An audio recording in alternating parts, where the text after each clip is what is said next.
At yun, tara, mahilig din ba kayo sa sisig? Pero hindi yoba bang gagamitin natin ha? Chicken ang gagamitin natin dahil na-monetize nga si Papa A. Yan, magluluto tayo ng chicken sisig. The best partner yan, pati pulutan.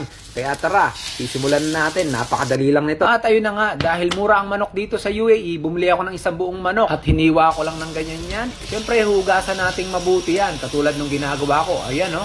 Ngayon, itabi natin. Timplahan na natin yan ng asin. Pagkatimpla natin ng asin, onting seasoning lamang lalagay natin dyan. Huy! Tapos hugasan.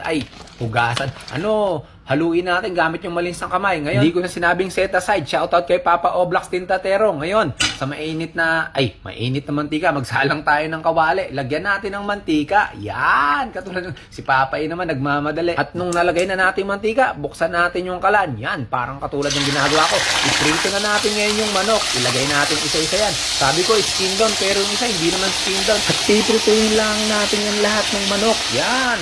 Katulad ng ginagawa ko hanggang sa mag-golden brown. Pag nag-golden brown na, babalik na rin natin yan.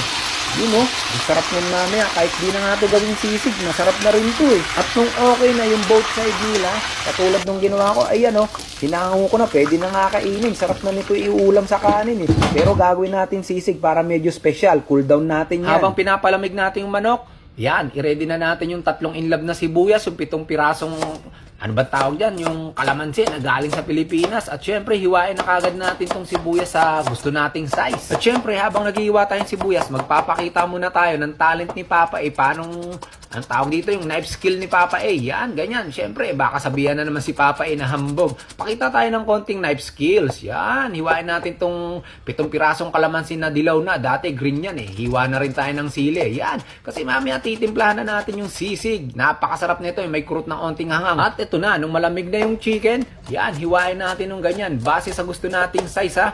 Pero bago ko hiwain yan, hindi ko na napakita. Tinanggal ko na yung mga buto muna niyan. Siyempre, madali nang tanggalin yung mga buto ng piritong manok kasi luto na yan eh. Ayan oh, katulad yan. Nahiwa na natin yung manok ng ganyan. Yung 2 pakpak, tinabi ko. Ayan yung mga buto ng fried chicken. Ngayon, simulan natin timplahan. Yung fried chicken na na-dice natin, lagay natin sa lagayan. Lagay na rin natin itong 3 pirasong sibuyas. Lagay natin yung siling green at yung luya. Yan, lagyan din natin ng konting bechin, ajinomoto, baka naman. At syempre, lagyan natin ng onting asin. Yan, ganyan lang. Napakasarap. Lagyan natin ng onting seasoning yan. Tansyahin nyo lang ha. Depende sa inyo. Lagyan natin 2 kutsarang mayonnaise. Kung ayaw nyo ng mayonnaise, diwag. Lagay natin itong 7 pirasong kalamansi na piniga natin. Yun, haluin lang natin ng ganyan yan. Maya-maya, masarap na yan. Nung okay na nung pagkahalo natin, titikman na ni Papa A yan. Ayan oh, pagkatikim.